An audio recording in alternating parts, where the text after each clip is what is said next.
sede regionale della GESC Veneto per presentarvi il progetto Sentieri per Domani. Questo progetto nasce da una spinta dei nostri ragazzi e vi abbiamo invitato qui oggi per raccontarvi anche quello che andranno a vivere proprio i nostri ragazzi nelle zone del Vicentino e del Bellunese in particolare, in collaborazione con varie associazioni e enti che ci hanno supportato e con cui abbiamo condiviso tutto il percorso che ci ha accompagnato fino a qui e con cui condivideremo anche i mesi clou, le settimane clou da luglio e agosto. Ringraziamo particolarmente Roberto Giambetti, Presidente del Consiglio regionale Veneto, e Renato Frigo, Presidente del CAI Veneto. Lascio subito la parola a Roberto Giambetti se vuole fare un saluto.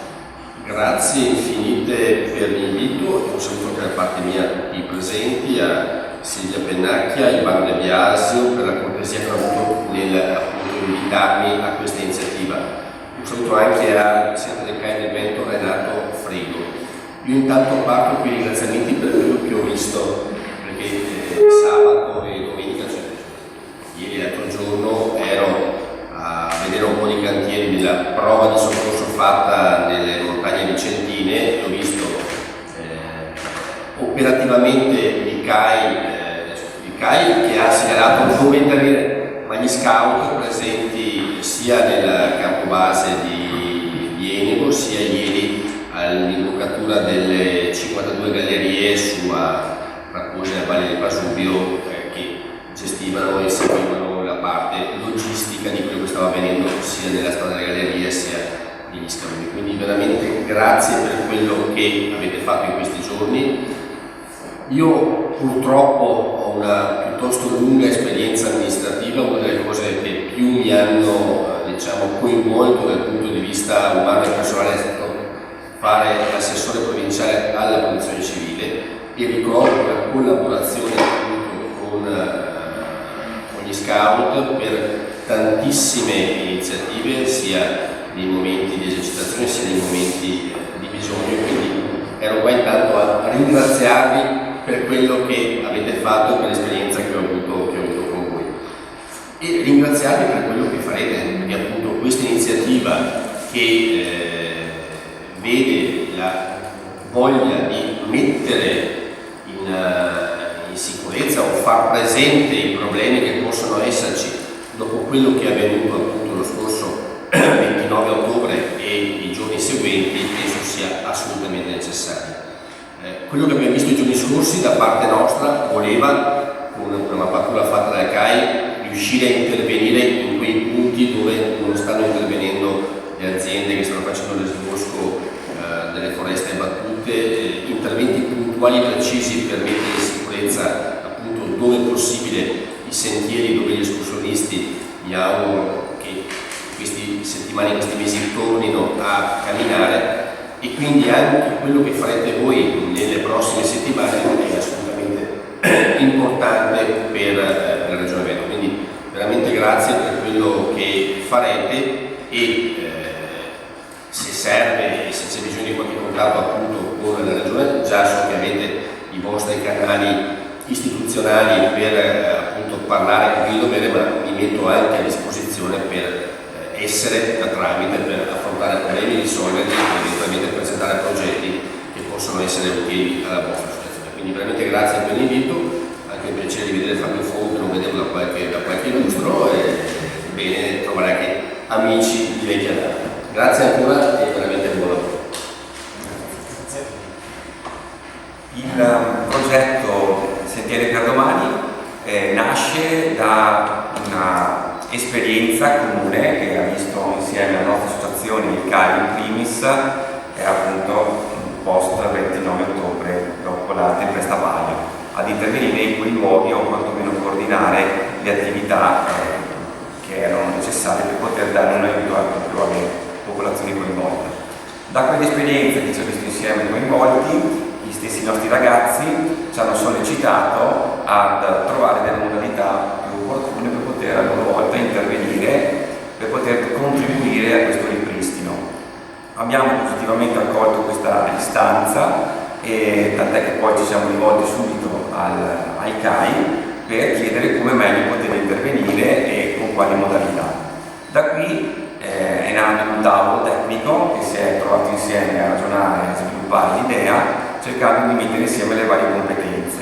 Da un lato quelle del CAI, che in qualche modo ha cercato di darci tutte le informazioni necessarie per poter meglio intervenire sui luoghi, sui territori, dall'altro poi la nostra associazione attraverso i vari referenti delle comunità territoriali per raccogliere le disponibilità da parte dei ragazzi e capire come meglio poterli impiegare, sapendo che solo alcuni specifici lavori potevano essere coinvolti e non in altri. Questo lavoro, questo tavolo in qualche modo ha avuto nei mesi sempre maggior sviluppo, tant'è che siamo poi arrivati anche a un altro passo che in qualche modo ha suggellato ulteriormente questo impegno e lo ha in qualche modo dichiarato e inserito all'interno di un altro percorso che ha coinvolto ulteriori associazioni e che ha costituito questo protocollo d'intesa che è stato poi sottoscritto il 9 di giugno di quest'anno. Un protocollo che in qualche modo, oltre al CAI e alla GESCI, ha visto altre associazioni scout coinvolte, il CNJ, che è il corpo nazionale delle guide degli esploratori, che insieme a GESCI fanno parte della Federazione Italiana dello Scoutismo. Poi un'altra presenza territoriale molto importante di scout, che sono gli scout d'Europa, e insieme alle associazioni scout e al CAI altre due associazioni, Giovane Montagna e Trekking in Italia, si sono viste assieme a questo tavolo a sottoscrivere questa intesa, queste 6 associazioni che d'accordo insieme hanno pensato di sviluppare delle progettualità, delle attenzioni nei confronti dello sviluppo sostenibile, cercando di intercettare opportunità, cercando di trovare insieme delle occasioni per i propri associati di poter vivere in maniera consapevole la salvaguardia dell'ambiente e soprattutto del territorio e delle comunità anche montane.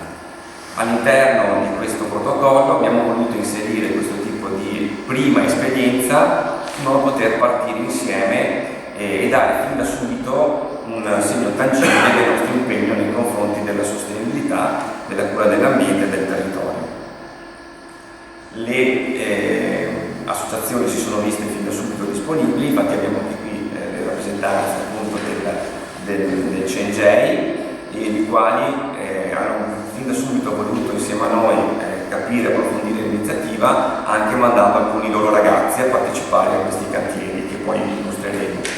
C'è anche Giovane Montagna che è sempre sensibile ai percorsi, all'ambiente montano, a vivere in maniera consapevole l'escursionismo.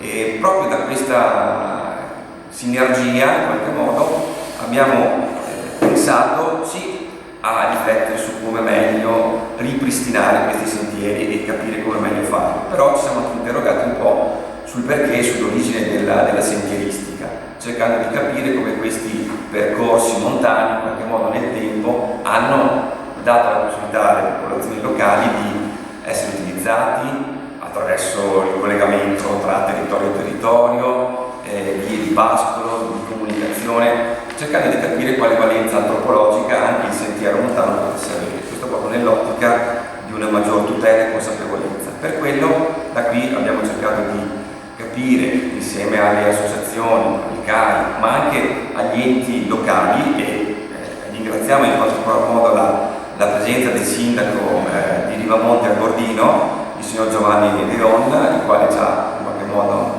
impreziosito della sua presenza in questa conferenza, che eventualmente lasciamo anche volentieri la parola giusto per avere da lui fin da subito e a caldo le prime reazioni rispetto a enti e comunità locali che hanno accolto positivamente la proposta, l'hanno fatta loro e in qualche modo si sono messi a disposizione anche di tutta quanta l'organizzazione. Vorremmo a questo punto illustrarvi un po' come la struttura dei cantieri in qualche modo verrà stata proposta ai nostri ragazzi che modalità in qualche modo assume, in modo da poter capire anche quali sono i cantieri, dove sono collocati, quali sono le attività che andremo a proporre, in modo da poter avere ben da subito un po' la traccia di quello che sarà la specifica proposta. Allora, i cantieri saranno nelle zone, come dicevamo prima, del Vicentino e del Bellunese, in particolare nel Vicentino nelle zone di Cosina, Asiago, Montegrappa, mentre nel Bellunese saranno Vibo di Cadore, Pieve di Cadore, Lorenzano di Cadore, Chiesa dal Pago e Val di Zoldo. Sono strutturati 19 cantieri di servizio. Nei primi giorni i ragazzi vivranno un momento di formazione proprio per capire insomma come l'importanza che ha fare le cose, farle in un certo modo, farle bene, proprio per l'impatto che ha l'agire dei nostri ragazzi su quello nel territorio. Inoltre sono previste anche la conoscenza del territorio, quindi anche delle escursioni, delle camminate nelle zone circostanti, accompagnate sempre da dei referenti CAI. Infatti durante lo svolgimento dei lavori, proprio per l'importanza che ha la conoscenza del territorio e la conoscenza anche di quello che si andrà a fare, quindi la riparazione della segnaletica piuttosto che delle segnavia sia verticale che orizzontale, magari questo lo spiegherà meglio Renato. Ci sarà sempre qualcuno del CAI. Inoltre sarà possibile anche per alcuni ragazzi che svolgeranno questo servizio anche entrare in contatto proprio diretto con la comunità locale, perché sarà possibile anche svolgere un'attività di ripristino nelle abitazioni private, proprio perché anche il contatto col territorio e con le persone può fare la differenza, proprio per creare quella relazione e quel rendersi cura sia del territorio che delle persone. Lascerei quindi la parola a Renato se vuole aggiungere qualcosa. Grazie, buongiorno a tutti. Allora, quando la prima volta siamo incontrati in mezzo di febbraio 2007, subito come CAI si è accesa una lampadina, si è accesa all'interno, perché quale migliore occasione nell'utilizzare un evento così pesante come è stata la tempesta Gaia, che ha colpito in maniera estremamente profonda il territorio. Speriamo che la prossima avvenga fra 10-12 anni, non è subito, anche soprattutto perché da lì non ce ne serve risultata. Al di là di questo, per cogliere l'occasione assieme agli amici per far conoscere loro com'è la vita all'interno del territorio di montagna. La vita all'interno del territorio di montagna non si sposta in bicicletta, si spostano a piedi, si spostano all'interno dei percorsi, utilizzano i sentieri. D'altra parte dei sentieri presenti sulle nostre montagne, nei Cervini, per i Piazzorizzani, vi percorrono vecchi percorsi che venivano utilizzati qualche centinaio di anni fa, prima della guerra, per portare prima le pecore e poi le mucche in bocca. Quindi sceglievano una via che veniva percorsa, la sistemavano e poi lentamente queste lunghe immersioni all'interno della natura nell'accompagnare gli animali sui pascoli alti. I pascoli bassi cosa servivano? A fare fieno per l'inverno, quindi andavano in quota, in quanto nei pascoli alti non si perdeva l'erba. Fatto salvo alcuni casi in Trentino, non so, sito fatto per dire le Maddalene. Le Maddalene in Trentino si chiamano così perché il primo sfraccio dell'erba avviene in giorno di Santa Maddalena. Ecco, qui conosciamo questi aspetti qua. Però le nostre montagne sono cariche di questi aspetti qua. Poi le montagne nostre si sono modificate. La montagna nostra è fino a 2000 metri, una volta lanciare il bosco. Esisteva un profondo cambiamento ha fatto la Val Comenico, ho visto delle fotografie del 1900 rispetto a quelli attuali, era tutto attivo finato, perché gli animali presenti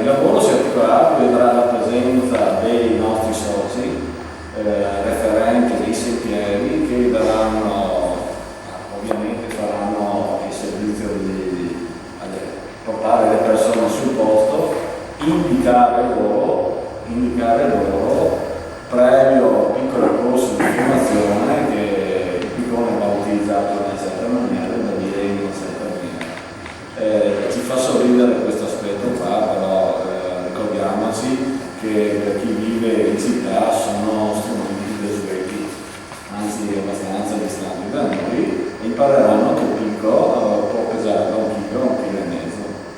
E quando vai a vedere anche la mazzetta è qualcosa di pesante, bisogna utilizzarla con attenzione. Ma noi crediamo in questo tipo di collaborazione, perché riesce a far crescere i ragazzi. I ragazzi, siano essi scout, siano essi dell'attivismo giovanile che abbiamo concluso da poco, quando ho riunito un campo fatto all'ombra del Reno, noi vogliamo che questa generazione qua si riappropri del territorio. Per riappropriarsi del territorio non deve rimanere un icona che guardano le fotografie con tutti quanti che vengono a questa fotografia e poi vanno via ed è finita la storia. Devono metterci le mani, devono capire che il territorio va mantenuto, va amato e va conosciuto. Se noi facciamo questo sicuramente riusciremo a dare un risvolto importante nel dedicare parte del nostro tempo al territorio che ci circonda. Altrimenti correremo il rischio di fare tutti quanti brave persone sicuramente. Però tutti quanti possono stare lì a guardare, aspettare che gli altri mettano mano, ma tirando sulle maniche tutti quanti assieme, una volta riappropriati del territorio, si impara a rispettare. Forse è qualcosa che ogni tanto viene a mancare a noi popolazione, i risultati si vedono, Se avete poi qualche domanda, non so. Scusate, c'è un criterio con cui avete scelto queste determinate aree? Cioè ci sono più sentieri dissestati, sono stati più colpiti? Noi posso rispondere? Allora, non è stato semplice, perché noi dovevamo trovare un equilibrio fra servizi, non possiamo mettere i ragazzi. Allora, quando io ero scout, 50 anni fa, anche 55, non torniamo più. Mi dicevano andare in quel campo, nessuno diceva niente, ci si organizzava. Se pensate voi che nel terremoto sul Friuli sono andato a organizzare le squadre, si interveniva con piccole bambine, a Renzone, Girano, il Signore ha messo molto di riguardo per le volontari, e quindi andava bene così adesso. Quindi abbiamo dovuto trovare delle collocazioni innanzitutto vicino a dei servizi, che risulta importante. Non possiamo mandare 20 ragazzi in mezzo a un eterno distanti da tutto. Non è più questa stagione e non è più il caso da fare. Secondo aspetto, quindi abbiamo utilizzato anche dei sistemi dove i sentieri dove i ragazzi nei sentieri potevano intervenire fra virgolette in sicurezza. Cioè, se vi erano degli schianti, dei ceppi un attimo pericolosi, lasciamo perdere, spostiamo un attimo il nostro asse, perché prima di tutto quando si va in montagna noi poniamo la sicurezza. Se i ragazzi ci vogliono dare una mano, i ragazzi devono lavorare in sicurezza. Quindi con questo criterio qua vorrei dire situazioni in cui vi è sicurezza, situazioni in cui imparano a conoscere il territorio, situazioni vicine ai servizi, abbastanza vicini. Ci sono alcuni casi che sono un attimino distanti, però speriamo che almeno dalle telefonate che abbiamo ricevuto, Filo e Sandro, vengono con mezzi propri, quindi possono avere questo contatto. Vorrei ringraziare però non a conclusione, ma perché per concretizzare. Prima di tutto Soprattutto tutte quante le sezioni che hanno dato la propria disponibilità. Perché vuol dire andare a utilizzare risorse delle sezioni, quindi volontari, che durante questo periodo, che è notoriamente il periodo seriale, danno la propria disponibilità per fare questo. Non è stato semplice, non sarà semplice, però ce la faremo. Secondo, vorrei ringraziare Sandro Farinazzo per i 2 mesi, perché si è fatto un fondo di pantaloni così talmente grande che merita tutto quanto il mio rispetto e la mia ammirazione, perché andarsi a destreggiare su 18 sezioni sono 18 sezioni con territorio con i Benignese, sono tanti anche molto piccoli e con limitate disponibilità, quindi ha cercato di destreggiarsi in mezzo a tutto quanto questo sistema. Vorrei ringraziare Massimo perché la sua opera nel fare questi pieghevoli estremamente interessanti che devono essere in maniera rafforzata, devono essere fatti leggere ai ragazzi, perché è una sintesi di questo promemoria giusto di tutte quante le situazioni di criticità, e Francesco Carrè che non è presente, però lo vedrà nei prossimi giorni per altri motivi, che ha iniziato questa quando era lui presidente. Io continuo la sua opera ovviamente perché crediamo in questo tipo di collaborazione,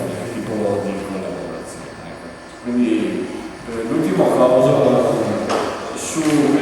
vi è una questione a cui teniamo a sottolineare in maniera importantissima. Non per fare l'allarmismo, ma per guardare in faccia alla realtà. Noi abbiamo, non perché nessuno le ha portate con l'elicottero, è stato convinti, assolutamente, noi abbiamo le zette. È una realtà che dobbiamo tenere conto. Invito voi nei confronti dei ragazzi a fare opera di sensibilizzazione e di prevenzione, perché questo piccolo ragnetto, chiamiamolo così, può provocare disastri. Ecco, quindi mi preme evidenziare questo tipo di problema. Non è un problema se si affronta con serenità, con calma, con dei mezzi di difesa, tipo quello andare sull'erbata con pantaloncini corti non esiste, assolutamente, e i ragazzi devono impararsi a guardare a vicenda, nel senso che se vedono qualche queste piccole capsule che girano, vale la pena di togliersi e prestare la massima attenzione a questo tipo di ragno che dico ragno per semplificare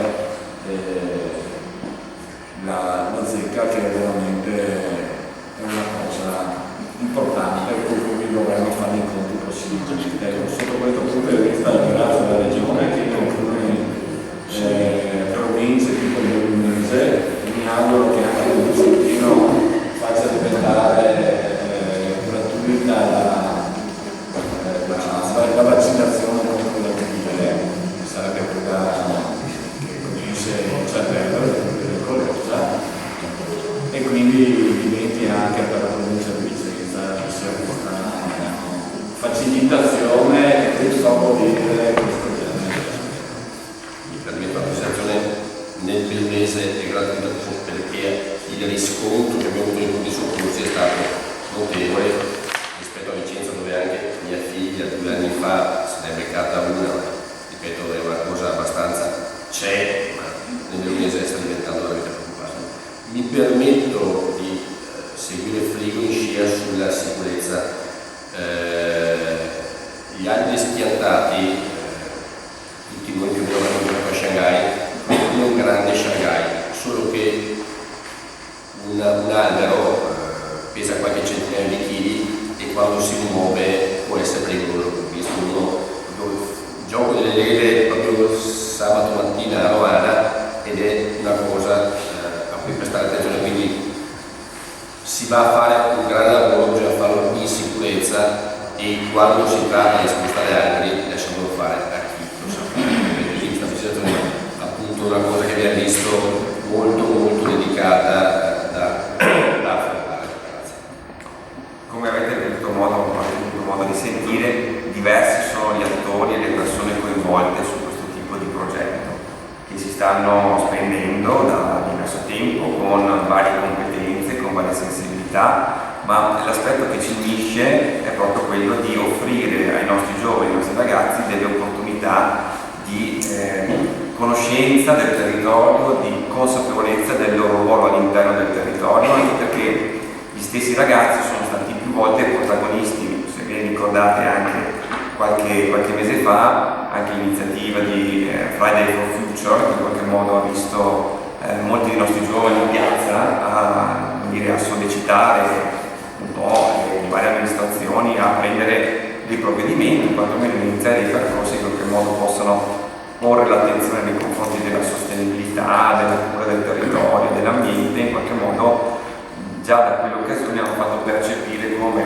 fossero interessati ad avere un'attenzione, a fare anche una scelta, diciamo, politica nei confronti dell'ambiente, prendendosene cura, facendosene carico, e un po' anche lo slogan in qualche modo ci siamo dati come scout, dato che un articolo della nostra legge cita proprio che la guida scout amano e rispettano la natura. Su questo anche come approfondimento o attenzione educativa in qualche modo vogliamo portarla al di là dell'esperienza specifica, cercando di diffonderla il possibile, cercando di replicarla anche nei prossimi anni, anche perché poi gli interventi in quelle zone non è che li risolviamo con qualche settimana di lavoro. Per quello speriamo che l'esperienza possa essere proficua per entrambi, in modo da poter testare anche l'aspetto organizzativo, come abbiamo sentito ci ha messo a dura prova, ma anche per offrire delle esperienze uniche ai nostri ragazzi. Dunque il nostro obiettivo è questo. Dunque l'esito poi del lavoro, delle fatiche, sappiamo che sarà sicuramente nell'aver dato ai nostri ragazzi delle opportunità di crescita, di stare insieme, no? Attraverso proprio queste route che per i ragazzi scout sono l'apice dell'anno. Si conclude l'esperienza attraverso questo tipo di occasioni in cui si crea comunità, ma a maggior ragione in quest'anno si potrà anche lasciare un segno tangibile nel territorio, che di solito lo si frequenta più da escursionisti rispetto che da amanti della natura e del creato. Questo tipo di esperienza partirà con il 20 di luglio per terminare il 24 di agosto. In questo periodo si vedranno 600 scout che in qualche modo verranno coinvolti in tutti quei cantieri che prima sono stati nominati. 5 le settimane, 10 le località, per appunto 19 circa cantieri che vedranno i nostri ragazzi insieme ai CAI, piuttosto che gli educatori AGESCI, insieme poi alle esperienze scout, partecipi insieme non ultimo agli enti che sono resi disponibili, partecipi nel raccogliere questi ragazzi e fornire a loro tutte le informazioni e le opportunità di ripristino pratico, manuale, concreto dei sentieri, ma anche culturali rispetto al senso del sentiero, ma anche poi al senso, così come anche indicato dal sindaco di Rivamonte, sul come gestire la montagna, su quali opportunità ancora oggi la montagna può dare, per capire poi il senso, no, dell'opera. Questo un po' le indicazioni generali, sperando di essere stati sufficientemente esaustivi e completi relativamente le informazioni. Vi terremo comunque aggiornati cammin facendo, utilizzando i social che in qualche modo daranno feedback continui sull'andamento dei lavori e sul work in progress dell'attività. Ringraziamo ulteriormente i nostri ospiti, il Presidente Ciambelli che sa onorato della sua presenza, Renato Figo con il quale ormai stiamo collaborando a stretto gomito, e a tutti voi